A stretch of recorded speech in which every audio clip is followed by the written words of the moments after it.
আপনি কম্পিউটার ব্যবহার করছেন ঠিকই, কিন্তু ব্যবহারিক শর্টকি সম্পর্কে আপনার ধারণা নেই। সেক্ষেত্রে আপনার সময় এবং শ্রম দুটোই নষ্ট হচ্ছে সমানভাবে। আপনি যদি কিবোর্ডের শর্টকিগুলো জেনে রাখেন তাহলে স্মার্টলি কাজগুলোকে অল্প সময়ের ভেতরে সেরে ফেলতে পারবেন। আজকে আমি জানাবো কিবোর্ডের কন্ট্রোল চেপে ধরে এ থেকে জেড পর্যন্ত যে সকল শর্টকি আছে তা সম্পর্কে। আমরা সাধারণভাবে দুটো শর্টকি সম্পর্কে জেনে থাকি, কপি করার জন্য কন্ট্রোল সি আর পেস্ট করার জন্য কন্ট্রোল ভি। এছাড়াও কিন্তু কন্ট্রোল এ, কন্ট্রোল ভি, এমনকি প্রতিটি ওয়ার্ড অর্থাৎ এ থেকে জেড পর্যন্ত সবগুলো শর্টকাট কি রয়েছে, সেসব কি এর ব্যবহার নিয়েই আজকের আলোচনা। হ্যালো ভিউয়ার্স, টেকমাই চ্যানেলে আপনাকে স্বাগতম। বরাবরের মতো আমি রেদওয়ান আছি আপনাদের সাথে। এমন ইনফরমেটিভ ভিডিও পেতে অবশ্যই চ্যানেলটিকে সাবস্ক্রাইব করে রাখবেন। চলুন শুরু করা যাক। প্রথম যে শর্টকিটা রয়েছে কন্ট্রোল এ, অর্থাৎ অল সিলেক্টেড। আপনি যখন কোনো প্যারাগ্রাফ কিংবা কোনো কিছু একই সাথে সম্পূর্ণটাকে সিলেক্ট করতে চাচ্ছেন তখন জাস্ট সেই প্যারাটাতে গিয়ে কন্ট্রোল এ চাপবেন। কন্ট্রোল এ চাপার সঙ্গে সঙ্গে দেখতে পাচ্ছেন সম্পূর্ণ কিন্তু সিলেক্ট হয়ে গিয়েছে। এরপর 2 নাম্বারটা হচ্ছে কন্ট্রোল বি। কন্ট্রোল বি এর মাধ্যমে আপনি কিন্তু যে কোনো লেখাকে বোল্ড করতে পারবেন, অর্থাৎ দেখতে পাচ্ছেন বিউটিফুল বাংলাদেশ, এই লেখাটাকে আপনি জাস্ট কন্ট্রোল বি চেপে বোল্ড করতে পারবেন। দেখতে পাচ্ছেন সেটা কিন্তু অনেক মোটা হয়ে গেছে এবং সেটা অন্যান্য লেখার থেকে একটু আলাদা হয়ে গিয়েছে। এটা আসলে হাইলাইট করার জন্য কিংবা এটাকে প্রাধান্য দেওয়ার জন্য, কোনো লেখাকে প্রাধান্য দেওয়ার জন্য কিন্তু আমরা বোল্ড করে থাকি। এটা খুব ইজিলি আপনি কন্ট্রোল বি চেপে করতে পারবেন। এরপর যেটা রয়েছে সেটা হচ্ছে কন্ট্রোল সি। এটা বহুল প্রচলিত একটি শর্টকাট। এটা কম্পিউটার যারা ব্যবহার করে তারা খুব সহজেই প্রথম থেকে এটা জেনে থাকে কন্ট্রোল সি দিয়ে আসলে কপি করা হয়। যেমন ধরুন এই লেখাটি আমি কপি করব, জাস্ট কন্ট্রোল সি চেপে ধরলাম, এটা কপি হয়ে গিয়েছে। এই লেখাটা আমি এখন যে কোনো জায়গা থেকে ব্যবহার করতে পারবো। দেখতে পাচ্ছেন এটা কিন্তু এখানে খুব ইজিলি এটা ব্যবহার করতে পারবেন। এরপর যেটা রয়েছে কন্ট্রোল ডি, অর্থাৎ আপনি আপনার যে লেখাটি রয়েছে লেখাটির সেটিংস চেঞ্জ করতে পারবেন। লেখাটাকে আপনি বড় করতে পারবেন, ছোট করতে পারবেন, বিভিন্ন ফন্ট আকার সাইজ করতে পারবেন। যেমন ধরুন আমি এই দুটো লাইন নিয়ে নিচ্ছি, এই দুটো লাইনকে আমি এই দুটো লাইনের সেটিংসটা চেঞ্জ করবো, অর্থাৎ কন্ট্রোল ডি চাপবো। কন্ট্রোল ডি চাপার সঙ্গে সঙ্গে কিন্তু ফন্ট স্টাইল দেখতে পাচ্ছেন, ফন্ট স্টাইল, সাইজ এটা চলে আসছে। অর্থাৎ এই দুটো যে মার্ক করা লাইন রয়েছে এই লাইনের সবকিছু আমি চেঞ্জ করতে পারবো। দেখতে পাচ্ছেন এই শুধুমাত্র কিন্তু এই দুটো লাইনই হচ্ছে, এই দুটো লাইনের মধ্যে এই চেঞ্জটা আসবে। এখান থেকে আমি সেই ফন্টের আকার বাড়াতে পারবো, কমাতে পারবো, ছোট করতে পারবো, বড় করতে পারবো, সব ধরনের কাজ কিন্তু আমি ইজিলি এখান থেকে করে নিতে পারবো। হয়ে গেল। এবার হচ্ছে কন্ট্রোল ই। কন্ট্রোল ই হচ্ছে সেন্টার পজিশন করা আর কি। যেমন ধরুন আপনার এই যে আমার এই লেখাটি দেখতে পাচ্ছেন এটা কিন্তু এখন বাম পাশে রয়েছে। আমি যদি এখন কন্ট্রোল ই চাপ দেই, কন্ট্রোল ই চাপার সঙ্গে সঙ্গে কিন্তু সেটা সেন্টারে চলে আসলো, একদম মাঝখানে চলে আসলো। তো কোনো লেখাকে আমরা মাঝখানে নিয়ে আসার জন্য কন্ট্রোল ই চাপবো। এরপর যে শর্টকাট কিটা বলবো সেটা হচ্ছে কন্ট্রোল এফ, অর্থাৎ ফাইন্ড। আপনি আপনার প্যারাগ্রাফটিতে কোনো একটা ওয়ার্ড ইউজ করেছেন, সেই ওয়ার্ডটা কতবার ইউজ করছেন সেটা আপনার জানা দরকার, সেটা ফাইন্ড করা দরকার। তখন আপনি কি করবেন, জাস্ট সেই ওয়ার্ডটি আপনি সিলেক্ট করবেন। প্রথমত ওয়ার্ডটিকে আমি সিলেক্ট করে নিচ্ছি, জাস্ট সিলেক্ট করে নিয়ে কন্ট্রোল এফ চাপবো। কন্ট্রোল এফ চাপার সঙ্গে সঙ্গে কিন্তু দেখতে পাচ্ছেন সেই ওয়ার্ডটা পার্টিকুলার, সেই ওয়ার্ডটি কিন্তু হলুদ মার্কিং হয়ে এসেছে। কতবার হয়েছে এখানে দেখতে পাচ্ছেন, যতবার ছিল সবগুলো কিন্তু হলুদ মার্কিং হয়েছে। তো এভাবে কিন্তু আপনি সেই পার্টিকুলার ওয়ার্ডটিকে ফাইন্ড করতে পারবেন খুব সহজে কন্ট্রোল এফ চেপে। এরপর আমি দেখাবো যে শর্টকাট কিটা সেটা হচ্ছে কন্ট্রোল জি, অর্থাৎ গো টু। আপনার প্যারাগ্রাফটা যদি 8 থেকে 10 পেজের হয়ে থাকে সেক্ষেত্রে আপনার হুট করে 1 নম্বর পেজ থেকে 4 নম্বর পেজে কিংবা 1 নম্বর লাইন থেকে 4 নম্বর পেজে 3 নম্বর লাইনে আপনার যেতে হবে। তখন আপনি কি করবেন, তখন আপনি মাউস চেপে চেপে খুঁজে বের করবেন না, সেটা আসলে অনেক সময় সাপেক্ষের ব্যাপার। তো সেক্ষেত্রে আপনি কি করবেন, জাস্ট কন্ট্রোল জি চাপার সঙ্গে সঙ্গে এই ইন্টারফেসটা চলে আসবে।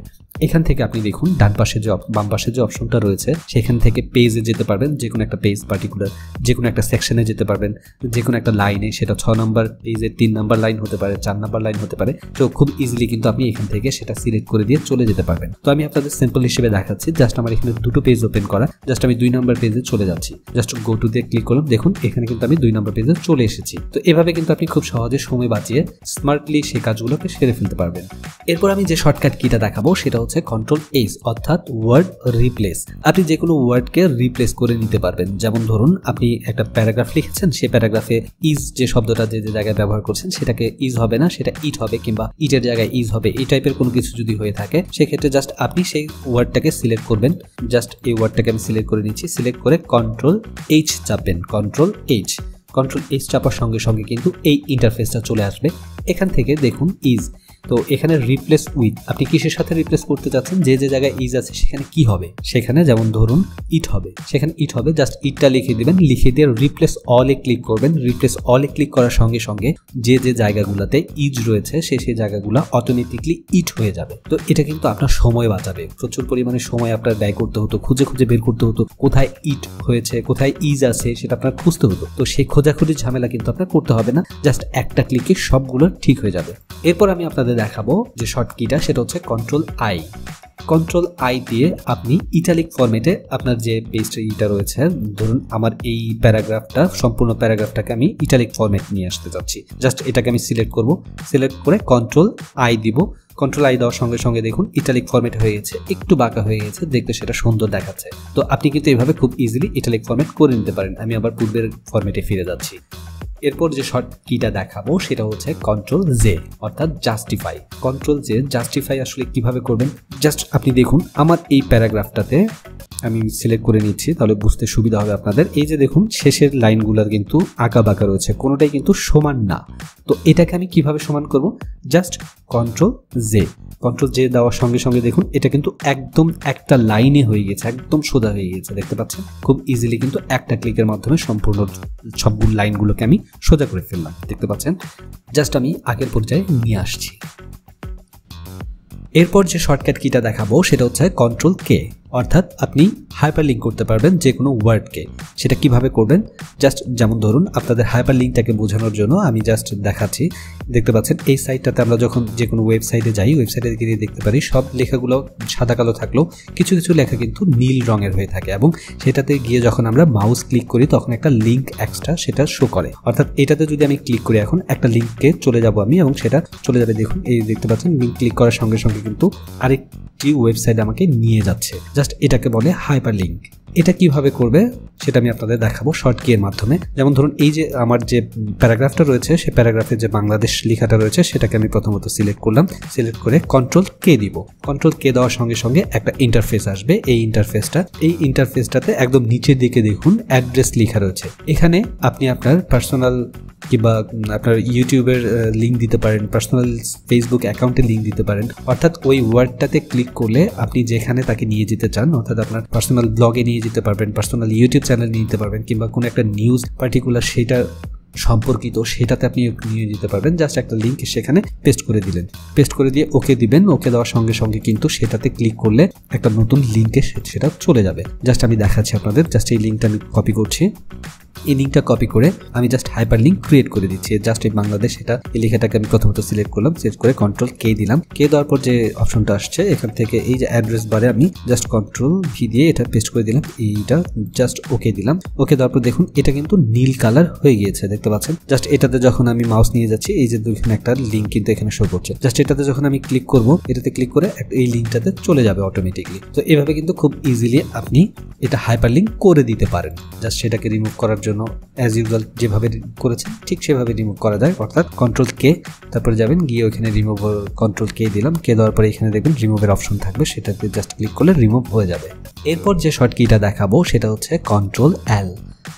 এখানে বলে রাখি CTRL-J এবং CTRL-L দুটো কিন্তু সেম কাজই, খুব বেশি একটা তফাৎ নেই। আপনাদেরকে দেখাচ্ছি, জাস্ট এই টেক্সটগুলো আমি মার্ক করলাম, মার্ক করে দেখতে পাচ্ছেন এখানে যে লাইনগুলো হিজিবিজি হয়ে রয়েছে সেই লাইনগুলোতে জাস্ট CTRL-L দিচ্ছি। এল দেওয়ার সঙ্গে সঙ্গে কিন্তু সেটা সমান হয়ে গেছে। সেমটা কিন্তু CTRL-J দিলেও হয়ে যাচ্ছে। সো দুটোর কাজ সেম। এরপর আমি যে শর্টকিটা দেখাবো সেটা হচ্ছে CTRL-M। লিখা বা প্যারাকে ইনডেন্ট করে আপনি এটার মাঝখানে একটা লোগো বসাতে পারবেন।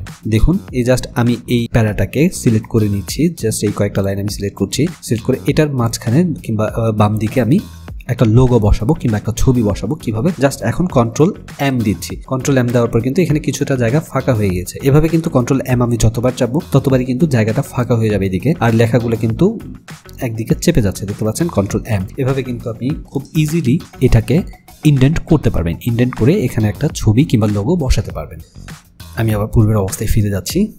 এরপর আমি আপনাদের দেখাবো CTRL-N অর্থাৎ নিউ পেজ ওপেন। CTRL-N দিয়ে আপনি একটা নতুন পেজ ওপেন করতে পারবেন। জাস্ট CTRL-N চাপলাম, চাপার সঙ্গে সঙ্গে দেখুন একটা নিউ পেজ ক্রিয়েট হয়ে গিয়েছে।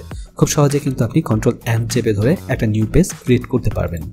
এরপর আমি আপনাদের দেখাবো কন্ট্রোল ও অর্থাৎ নিউ ফাইল ওপেন। আপনি কন্ট্রোল ও চাপার সঙ্গে সঙ্গে কিন্তু একটা নতুন ফাইল ওপেন হয়ে যাবে। দেখতে পাচ্ছেন এই যে নতুন ফাইল, সেই ফাইলটা কিন্তু আপনি ইচ্ছা করলে এখান থেকে আরও ওয়ার্ডের কয়েকটা ফাইল আপনি ওপেন করে নিতে পারবেন। যতগুলো ইচ্ছা আপনার ততগুলো আপনি ওপেন করে নিতে পারবেন খুব সহজেই। এরপর আমি যেটা দেখাবো সেটা হচ্ছে কন্ট্রোল পি, অর্থাৎ ওয়ার্ড ফাইলটি প্রিন্ট হবে। যেমন ধরুন আপনি এই যে ফাইলটা রয়েছে এই ফাইলটাকে আমি এখন প্রিন্ট দিব। আমি কী করবো, জাস্ট কন্ট্রোল পি চেপে ধরার সঙ্গে সঙ্গে কিন্তু প্রিন্ট অপশন চলে এসছে। এখান থেকে খুব ইজিলি একটা ক্লিকের মাধ্যমে আমি সেটা প্রিন্ট আউট করে নিতে পারবো। এরপর আমি যে শর্ট কিটা দেখাবো সেটা হচ্ছে কন্ট্রোল কিউ চেপে আপনি আপনার ওয়ার্ড ফাইলের যত ধরনের ডিজাইন করেছিলেন সকল ডিজাইন একটা নিমেষেই ডিলিট করে দিতে পারবেন খুব সহজেই। জাস্ট কন্ট্রোল কিউ চাপার সঙ্গে সঙ্গে সেটা ডিলিট হয়ে যাবে। এরপর যে শর্ট কিটা রয়েছে সেটা হচ্ছে কন্ট্রোল আর, অর্থাৎ রাইট অ্যালাইন। লেখাকে আপনি ডান দিকে নিয়ে যেতে পারবেন যে কোনো জায়গায়। যেমন ধরুন আমার এই লেখাটিকে আমি এখন ডান দিকে নিয়ে যাব, জাস্ট কন্ট্রোল আর চাপ দেওয়ার সঙ্গে সঙ্গে দেখতে পাচ্ছেন সেটা কিন্তু ডান দিকে চলে গিয়েছে। আমি আবার কন্ট্রোল আর চাপছি, সেটা বাম দিকে চলে এসেছে। এরপর যে শর্ট কিটা রয়েছে সেটা হচ্ছে কন্ট্রোল টি। আপনার প্রথম লাইনটা ঠিক রেখে বাকি সকল লাইন বাম দিকে চলে যাবে, লেফট সাইডে চলে যাবে। যেমন আপনাদের দেখাচ্ছি, জাস্ট এই এতটুকু এটাকে দেখুন, এই প্যারাটা এটুকু আমি সিলেক্ট করলাম, সিলেক্ট করে এখন আমি চাপবো কন্ট্রোল টি। দেখতে পাচ্ছেন প্রথম লাইনটা কিন্তু ঠিক রয়েছে, প্রথম লাইনটা ঠিক রেখে বাকি সকল লাইন কিন্তু বাম দিকে চেপে যাচ্ছে। আমি যতবার টি চাপ দিচ্ছি ততবারই বাম দিকে যাচ্ছে, আমি যতবার টি চাপ দিচ্ছি ততবারই বাম দিকে যাচ্ছে। এটা খুব ইজিলি এটার মাধ্যমে আপনি কন্ট্রোল টি চেপে আপনার প্রথম লাইনটাকে ঠিক রেখে বাকি সকল লাইনগুলোকে বাম দিকে নিয়ে যেতে পারবেন। এরপর যেটা হচ্ছে শর্ট কিটা দেখাবো সেটা হচ্ছে কন্ট্রোল ইউ, অর্থাৎ আন্ডারলাইন। আপনি আপনার যে কোনো ওয়ার্ডকে আন্ডারলাইন করে নিতে পারবেন জাস্ট একটা ক্লিকে। যেমন ধরুন আমি এটাকে আন্ডারলাইন করবো, জাস্ট এটা নিচে গিয়ে ইউ চাপ দিলাম, এটা সিলেক্ট করে কন্ট্রোল ইউ দিলাম, দেওয়ার সঙ্গে সঙ্গে কিন্তু সেটা আন্ডারলাইন হয়ে গিয়েছে। এটা আবার আমি আন্ডারলাইন অফ মুছে দিচ্ছি। যেমন ধরুন মাইতে আমি আন্ডারলাইন করবো, জাস্ট কন্ট্রোল ইউ চাপার সঙ্গে সঙ্গে মাইটা কিন্তু আন্ডারলাইন হয়ে গিয়েছে। এরপর আমি যেটা দেখাবো সেটা হচ্ছে কন্ট্রোল ভি, অর্থাৎ লেখাকে পেস্ট করার জন্য। যেমন আপনি এই লেখাটিকে কপি করলেন, লেখাটি কিভাবে কপি করুন, যা কপি করা হয়ে গেছে, এখন এটাকে কন্ট্রোল ভি দেওয়ার সঙ্গে সঙ্গে তো এটা এখানে পেস্ট হয়েছে। দেখতে পাচ্ছেন কন্ট্রোল ভি দেওয়ার সঙ্গে সঙ্গে লেখাটা পেস্ট হচ্ছে। যে কোনো লেখা আপনি কপি করে কন্ট্রোল ভি দিয়ে সেটা পেস্ট করে নিতে পারবেন। এরপর আমি যেটা দেখাবো সেটা হচ্ছে কন্ট্রোল ডাব্লিউ, অর্থাৎ ক্লোজ ডকুমেন্ট। আপনি যখন কন্ট্রোল ডাব্লিউ চাপবেন তখন কিন্তু এটা ডকুমেন্টটা ক্লোজ হয়ে যাবে। আপনার যদি প্রথমবার হয় দেখতে পাচ্ছেন এই ধরনের একটা নোটিফিকেশন আসবে, এখানে ডোন্ট সেভ দেওয়ার সঙ্গে সঙ্গে কিন্তু এটা ক্লোজ হয়ে যাবে। এরপর যেটা দেখাবো সেটা হচ্ছে কন্ট্রোল এক্স, অর্থাৎ লেখা কাট করার জন্য। আপনি যে কোনো ধরনের কাট করতে পারবেন যে কোনো লেখাকে। যেমন আপনাকে দেখাচ্ছি, এই দুটো লাইন আমার হয়তো দরকার নেই, আমি দুটো লাইন কেটে ফেলতে চাচ্ছি, তখন আমি কি করবো, কন্ট্রোল এক্স চাপবো। কন্ট্রোল এক্স চাপার সঙ্গে সঙ্গে কিন্তু লাইনটা কেটে গিয়েছে। দেখতে পাচ্ছেন আমি আবার দেখাচ্ছি, আবার দুটো লাইন দিলাম, নিয়ে কন্ট্রোল এক্স চাপ দিলাম, চাপ দেওয়ার সঙ্গে সঙ্গে কিন্তু সেটা লাইনটা কেটে গিয়েছে। এরপর আমি আপনাদের দেখাবো কন্ট্রোল ওয়াই, অর্থাৎ রিপিট টাইপিং। আপনি যে কোনো একটা লেখা লিখলেন, যেমন ধরেন আমি এখানে লিখবো ইয়েস লিখলাম, দেখার পর একটা স্পেস দিলাম। এখন যদি আমি কন্ট্রোল ওয়াই দিই তাহলে কিন্তু ইয়েসটা বারবার লেখা হবে। দেখুন যতবার আমি কন্ট্রোল ওয়াই দিচ্ছি ইয়েসটা কিন্তু রিপিট টাইপিং হচ্ছে। এটা হচ্ছে রিপিট টাইপিং। এরপর আমি যেটা দেখাবো কন্ট্রোল জেড, অর্থাৎ আনডো। যেমন ধরুন আমি এই ইয়েসটাকে কেটে দিলাম, এই ইয়েসটা এবং উপরে ইয়েসটা সবগুলো কেটে দিলাম, কিন্তু এখন আমার মনে হচ্ছে যে না, আমি এটা কাটাটা আমার ঠিক হয়নি, আমি আবার সেটাকে নিয়ে আসতে চাচ্ছি। তখন আমি কি করব, কন্ট্রোল জেড। দেখুন কন্ট্রোল জেড আমি যতবার চাচ্ছি আবার কিন্তু সেই ইয়েস লেখাটা চলে আসছে অটোমেটিকলি। তো এভাবে কিন্তু আপনি শর্টকাট ইউজ করে আপনার স্মার্ট লাইফটাকে আরও স্মার্ট বানাতে পারেন খুব ইজিলি। ভিডিওটা কেমন লাগলো অবশ্যই জানাবেন, আর অবশ্যই সাবস্ক্রাইব করবেন। ভালো থাকবেন, সুস্থ থাকবেন, দেখা হবে নতুন কোনো ভিডিওতে আবার। ধন্যবাদ সবাইকে।